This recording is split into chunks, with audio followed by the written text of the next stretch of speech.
Jadi selamat sore semuanya pemirsa. Jadi saya pikir ya jika ada masyarakat ingin mencoba menguji ya suatu konstitusi di MK ya kita persilahkan. Namun menurut hemat kami terkait dengan apa yang dilaporkan oleh Bapak di Polda Metro Jaya, menurut hemat kami sih terus akan berlanjut karena apa yang mereka sampaikan itu menurut pemahaman kami berbeda ya. Jadi kalau bicara mereka saya dengar di beberapa media itu sedang mencoba untuk mencari norma baru dan sebagainya. Sebenarnya apa yang mereka ajukan MK itu sebenarnya sudah ada norma-normanya. Assalamualaikum warahmatullahi wabarakatuh. Jumpa lagi dengan Muhtar Official. Kali ini kita akan reaction video-video terbaru masih di polemik tudingan ijazah palsu kepada Bapak Jokowi yang dilakukan oleh si gerombolan Roy Panji CS guys ya, yang sudah sekian lama atau sekian tahun belum kunjung selesai juga. Harapan kita semua sebagai rakyat Indonesia tentunya polemik ini segera berakhir dan kegaduhan segera selesai guys ya, dan pelaku-pelakunya segera diadili. Undang-undang ITE digugat gerombolan Roy Panji CS guys ya ke MK. Kata Bapak Firman, pengacara Bapak Jokowi, itu hanya sensasi-sensasi saja ya guys ya. Itu untuk menghindari atau meringankan hukuman pidana bagi mereka guys ya. Ini akan menghambat jalannya persidangan bagi mereka guys ya, bagi si pembuat gaduh ini. Itu rupanya sebagian trik untuk mereka guys ya. Yang jelas walaupun dia menggugat atau melapor kemana-mana, status tersangka untuk Roy Panji CS ini tetap sebagai tersangka guys ya, tidak mengubah status tersangka mereka guys ya. Biar dia gagal paham, kita tonton video-video ini sampai dengan selesai. Dan saya pikir itu ya boleh-boleh saja ya. Tadi saya juga dengar di dalam pemaparan di depan tadi baik untuk sekarang, baik untuk nanti dan sebagainya gitu kan. Saya pikir itu upaya-upaya mereka untuk artinya ya, ini dalam pemahaman saya mereka sudah tahu bahwa mereka memang melanggar undang-undang itu dan oleh karena itu mereka mencoba untuk mencari hal-hal untuk bagaimana bisa melakukan upaya-upaya untuk bisa menghindari dari menjadi pidananya. Saya rasa sih sementara itu. Ya, tapi kalau Anda lihat dampaknya jika memang gugatan ini nanti ke depannya dikabulkan oleh MK seperti apa Pak Firman? Memperkuat Ya, demokrasi atau justru nanti membuka babak baru, polemik baru gitu? ya jadi kan tentu kan semua orang itu kan harus juga dihargai harkat dan martabatnya. Kami kok melihatnya hal ini tentu sudah dipikirkan dengan matang oleh pembuat undang-undang seperti itu. Apalagi pasal-pasal yang disampaikan itu juga sudah beberapa kali diuji. Ya seperti itu dan menurut hemat kami terakhir pun rakyat pun masih menginginkan adanya pasal-pasal tersebut, fitnah dan pencemaran nama baik itu masih ada. Makanya di KUHP baru itu ada pasal 433 434 itu yang juga digunakan kalau nggak salah ya digunakan oleh pihak Roy Suryo juga untuk melaporkan eh, eh, Pak Egy CS lah seperti itu. Jadi saya pikir ini kan mereka juga saling lapor kan gitu kan menggunakan pasal yang sama gitu kan. Jadi kontradiktif. Tapi satu sisi mungkin sedang mencoba-coba aja ke sana kemari dan saya pikir ya silahkan dan kalau memang menggunakan haknya sebagai warga negara untuk menguji di MK ya silahkan tinggal dibuktikan saja. Tapi buat kami harkat dan martabat orang itu harus dihargai. Itu amanat dari undang-undang juga pasal 28G kalau saya tidak salah. Dan oleh karena itu saya pikir tidak ada yang bersalahan dengan pasal-pasal yang disampaikan, yang diajukan itu. Dan saya pikir ya kita lihat saja nanti. Jadi kita nggak bisa menanggapi lebih dini gitu ya. Tapi kami akan lebih fokus kepada bagaimana penanganan di Polda Metro Jaya ini dapat berjalan dengan baik, lancar, dan akuntabel. Saya rasa itu. Oke, pihak Roy Suryo CS ini menyatakan bahwa dengan menggugat dari 6 pasal ini ke MK justru bisa akan menguatkan demokrasi ini tujuannya untuk masyarakat begitu. Tapi kalau kata Anda sendiri ini seperti apa nih pasal-pasal yang di dalamnya yang kemudian tidak berubah? Jadi kan saya jadi ingin mengupas mengenai apa yang kita lakukan aduan dan pelaporan itu. Bahwa di Januari sampai dengan April 2025 ya pihak Roy Suryo CS itu kan melakukan upaya-upaya dugaan pencemaran nama baik dan fitnah, dan menggunakan juga fasilitas IT kan gitu, ITE kan gitu. Dan oleh karena itu kita membuat laporan itu di Polda Metro Jaya, dan kami sudah menyampaikan seluruh bukti-bukti terkait. Ya, dan oleh karena itu pada saat dilakukan pemeriksaan oleh pihak penyidik, dari penyelidikan ke penyidikan, itu dengan jelas ditemukan hal pidananya apa. Kemudian lebih lanjut lagi, pihak penyidik melakukan penggalian lebih dalam dan sebagainya, ditemukan siapa yang menjadi tersangka terhadap dugaan pidana ini, seperti itu. Dan mereka juga mengajukan adanya gelar khusus kemarin. Pasca gelar khusus segala macam itu, mereka mengajukan adanya ahli dan saksi fakta yang menguntungkan mereka. Pihak penyidik melalui Krimum Polda Metro Jaya menyampaikan tidak mempengaruhi apapun, dan status mereka sebagai tersangka tetap menjadi tersangka. Lebih lanjut lagi, dilimpah kepada kejaksa.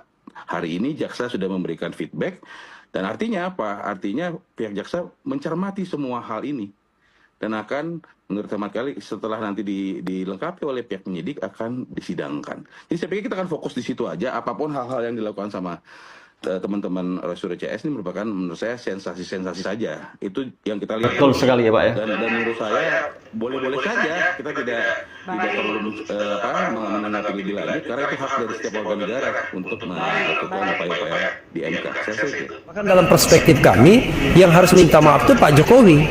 Kenapa? Karena Pak Jokowi telah mengkriminalisasi RRT, sehingga RRT terganggu pekerjaannya, terganggu penghidupannya dan lain sebagainya. Hampir 1 tahun terakhir hanya ngurusi soal yang begini saja.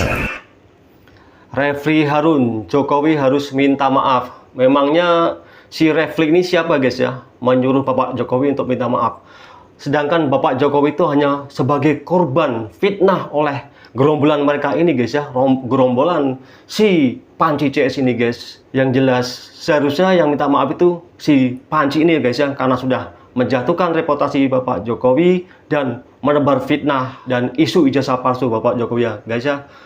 Sampai dengan negara kita ini menjadi gaduh karena ulah mereka. Dan Refli Harun ini ternyata sama saja guys ya dengan si pengacara yang merasa dirinya hebat.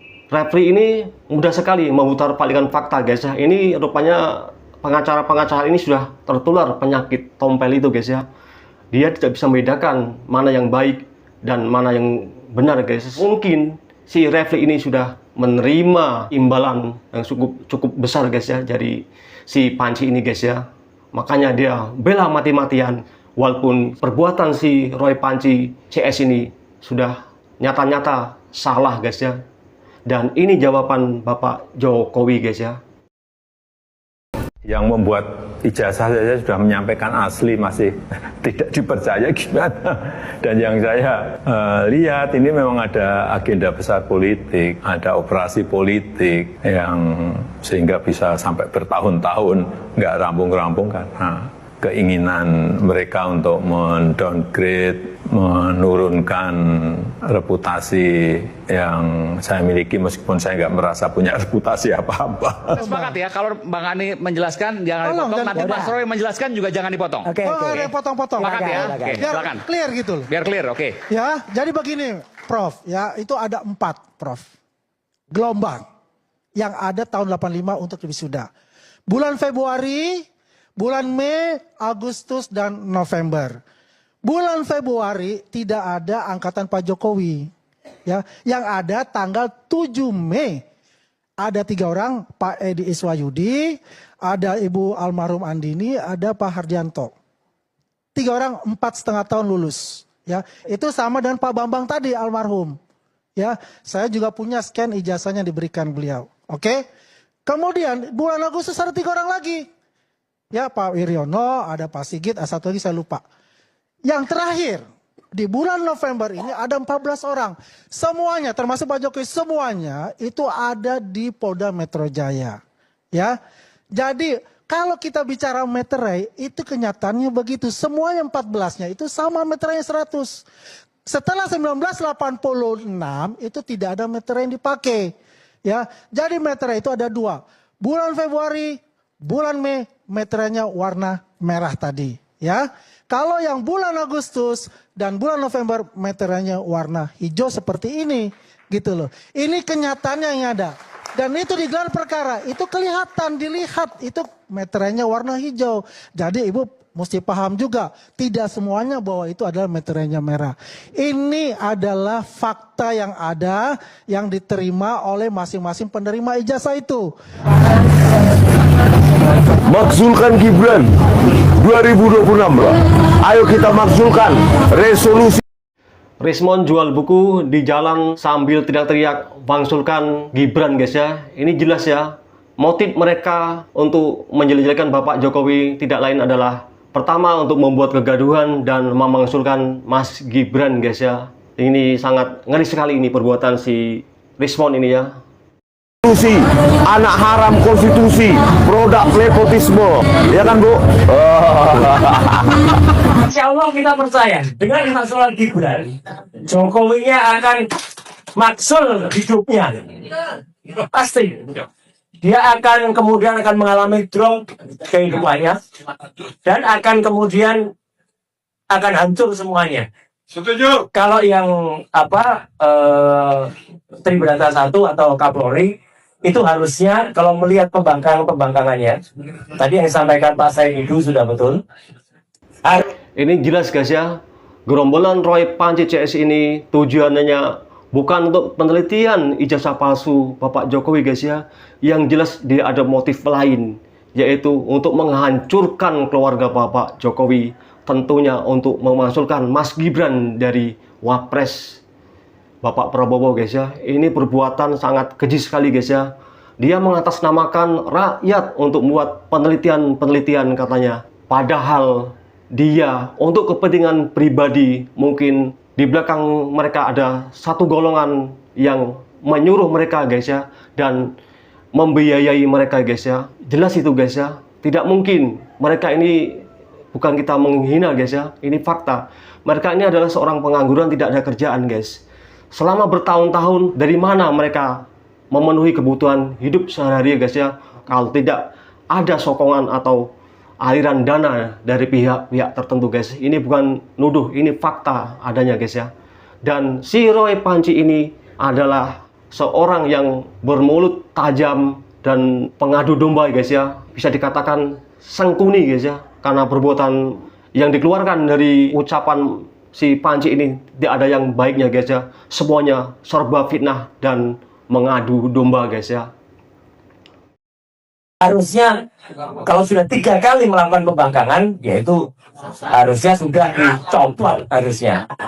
Dan juga sebentar lagi akan ada buku Gibran Black Paper yang saya tulis. Black Chapter yang saya tulis. Itu nanti akan menjelaskan soal keburukannya dan hinaannya Gibran terhadap Pak Prabowo. Kalau Pak Prabowo itu sendiri mungkin kemarin belum terdengar itu. Pak Prabowo guys ya. Harusnya sangat-sangat marah. Masa presiden dibilangin tinggal 1 bijinya. Jadi keterlaluan. Presiden Prabowo Subianto menunjukkan sikap kenegarawanan tinggi saat menanggapi polemik isu ijazah milik Presiden ke-7 Joko Widodo. Mantan Kabareskrim Susno 2J mengungkapkan bahwa Prabowo tidak ingin energi bangsa tersita hanya untuk membahas satu persoalan. Prabowo justru menyentil adanya fenomena ijazah palsu yang marak di Republik ini, termasuk oknum bergelar profesor abal-abal. Beliau berkelakar bahwa penjara mungkin tidak akan muak jika semua pemilik ijazah palsu di Indonesia diproses hukum. Fokus utama Presiden saat ini adalah menghadapi ancaman serius Perang Dunia Ketiga serta menjaga stabilitas fiskal nasional. Pertemuan antara Susno 2J dan Prabowo di Istana Negara berlangsung hangat, namun tetap membahas isu strategis negara. Meskipun isu ijazah Jokowi sempat dituding palsu oleh publik, Prabowo memilih untuk melihat konteks masalah lebih luas. Prabowo menegaskan bahwa masih banyak persoalan besar lainnya yang jauh lebih krusial untuk segera diselesaikan oleh pemerintah. Susno mengaku sangat terkesan dengan paparan Presiden yang sangat mendalam mengenai potensi kerawanan geopolitik di tingkat global. Masalah ijazah palsu disebut sebagai fenomena sistemik yang sudah lama terjadi dan menyebar luas di berbagai institusi. Presiden mengingatkan agar semua pihak tidak mudah terjebak dalam drama politik yang hanya membuang waktu dan energi. Kondisi ekonomi dunia yang sedang tidak menentu menjadi perhatian khusus bagi kabinet dalam merumuskan kebijakan fiskal tepat. Prabowo bahkan sempat menyinggung adanya anggota partainya sendiri yang memiliki gelar akademik tinggi hanya sekadar pajangan foto. Dialog tersebut memberikan gambaran bahwa kepemimpinan nasional saat ini lebih mengedepankan substansi daripada sekadar mencari kesalahan individu. Masyarakat diharapkan tetap tenang dan mendukung langkah pemerintah dalam menjaga kedaulatan serta keamanan dari berbagai ancaman luar. Tadi gini nih, SBY kan hanya sebut dukung Prabowo Subianto tanpa menyertakan Gibran. Tapi wasekjennya temui Jokowi. Nah, Anda melihatnya seperti apa nih? Bagaimana Anda membaca sikap politik Partai Demokrat jika melihat ada dua sikap yang seakan-akan ini berbeda? Ya, saya kira ini ada dua konteks yang berbeda. Kalau partai-partai koalisi Prabowo Subianto kembali menegaskan terus bersama dengan Prabowo Subianto minimal 2 periode, itu kan hampir dinyatakan oleh semua partai pendukung. Golkar menyatakan itu, PAN menyatakan itu, PKB juga menyatakan itu, dan terakhir adalah Partai Demokrat. Kalau hari ini ada wasekjen Partai Demokrat yang posisinya saat ini adalah sebagai wamenaker ketemu dengan Jokowi, justru disitulah kemudian orang bertanya-tanya, kira-kira ada apa? Saya kalau membaca konteksnya, minimal yang tampak di permukaan, ini semacam romantisme. Pertemuan kawan lama sebenarnya yang ingin ditujukan oleh Pak Afriansyah, bahwa secara personally dan bahkan secara kelembagaan Demokrat dengan Jokowi itu baik-baik saja. Tidak ada persoalan-persoalan apapun yang kemudian harus dimunculkan sebagai sesuatu yang dianggap sebagai resistensi dan perlawanan. Cuman ini kan menjadi ramai karena selama ini ada dua hal yang memang terkesan dihadap-hadapkan, terutama antara Partai Demokrat dengan Pak Jokowi. Pertama dikaitkan dengan soal polemik ijazah, yang kedua adalah terkait dengan rivalitas menuju 2029. Per hari ini bicara 2029 tentu yang selalu dibentur-benturkan, yang selalu dipersepsikan akan head to head, terutama untuk menjadi calon wakil presiden pendamping Pak Prabowo Subianto, ya adalah Gibran versus AHY. Jadi ini yang kemudian orang kemudian berspekulasi, tapi sepertinya tampak dari jauh ini hanya sebatas pertemuan kawan lama, sohib lama, karena apapun judulnya, Pak Afriansyah ini adalah sosok yang juga sudah kenal lama dengan Pak Jokowi dan juga pernah menjadi wakil menteri daerahnya Pak Jokowi. Kalau Mas Adi oleh sendiri, karena itu aja. Meskipun begini Mas Adi, walaupun wasekjen dari Demokrat sendiri kan bilang bahwa kedatangannya ke Solo ini pertama secara spontan tanpa arahan partai. Nah, bisakah kita memaknai ini betul, ini pertemuan ini tidak ada unsur politisnya, atau Anda melihatnya seperti apa? Ya, bagi saya sederhana ya, tidak ada yang disebut pertemuan itu secara spontanitas. Karena apapun judulnya, Pak Afriansyah itu adalah wasekjen Partai Demokrat, dan Pak Jokowi saya kira juga adalah mantan presiden yang tingkat kesibukannya juga di atas rata-rata. Bagi saya ini tentu pertemuan yang tidak lahir dalam ruang hampa, tidak ujuk-ujuk, dan pastinya sudah ada komunikasi, Mas. Kan termaksud konfirmasi seperti dua hal yang tadi Anda sampaikan, Mas Adi, polemik soal ijazah, kemudian keterkaitan dukungan Demokrat terhadap pemerintahan. Betul, saya kira banyak hal yang pasti didiskusikan, tapi minimal pertemuan ini semakin menurunkan tensi persaingan politik antara Partai Demokrat dengan Pak Jokowi yang hampir setahun ini kan selalu dihadap-hadapkan dan seakan-akan menjadi dua rival yang tidak berkesudahan. Satu hal yang pasti bahwa pertemuan-pertemuan elit kunci semacam ini memang dikesankan hanya sebatas nostalgia dan spontanitas, tapi di belakang layar pasti ada pesan-pesan yang tersirat, yaitu adalah soal sebenarnya Partai Demokrat tidak ada hubungannya dengan polemik-polemik ijazah. Yang kedua itu soal bagaimana ketegangan politik ya antara Demokrat dengan Pak Jokowi tidak seperti yang dipersepsikan publik, tidak seperti yang ditampakkan oleh bagaimana pembicaraan-pembicaraan publik. Tapi keduanya biasa-biasa saja, apalagi Pak Afriansyah mengatakan Pak Jokowi menitip salam kepada Pak SBY dengan Pak AHY. Jadi ini sepertinya adalah soal bagaimana menjaga kondusivitas politik yang ini menarik nih, menjaga kondusivitas nih, seperti yang Mas Adi sampaikan. Tapi menurut Mas Adi sendiri nih, biar clear begitu, biar Demokrat ini tidak lagi dikait-kaitkan terkait dengan polemik ijazah, butuh statement langsung nggak sih dari Demokrat atau mungkin nanti Wasekjen Demokrat ini menyampaikan bahwa memang pertemuan tadi untuk menolak ataupun membendung polemik yang Demokrat yang kerap dikaitkan dengan polemik ijazah Jokowi? Ya, menurut saya secara prinsip dan secara kelembagaan, Partai Demokrat juga harus memberikan statement apakah pertemuan Pak Afriansa dengan Pak Jokowi ini officially hanya sebatas ya pendapat pribadi, aja dan gitu ya. tidak ada secara betul. Tapi bagi saya sosok pejabat publik seperti Wamen posisinya sebagai wasekjen partai, tentu secara kelembagaan perlu disampaikan, jangan sampai menimbulkan spekulasi. Misalnya Pak Wamen itu bermanuver di tengah hubungan yang tidak baik-baik saja antara Demokrat dengan Pak Jokowi, tapi ada salah satu pengurusnya yang kemudian berkunjung ke Solo. Oleh karena itu menjadi penting sebenarnya dalam beberapa hari ke depan kita ingin mendengarkan bagaimana statement resmi dari Partai Demokrat soal pertemuan kedua tokoh ini. Karena tanpa itu semua, saya kira wajar kalau kemudian publik itu banyak sekali spekulasi-spekulasi yang bermunculan itu.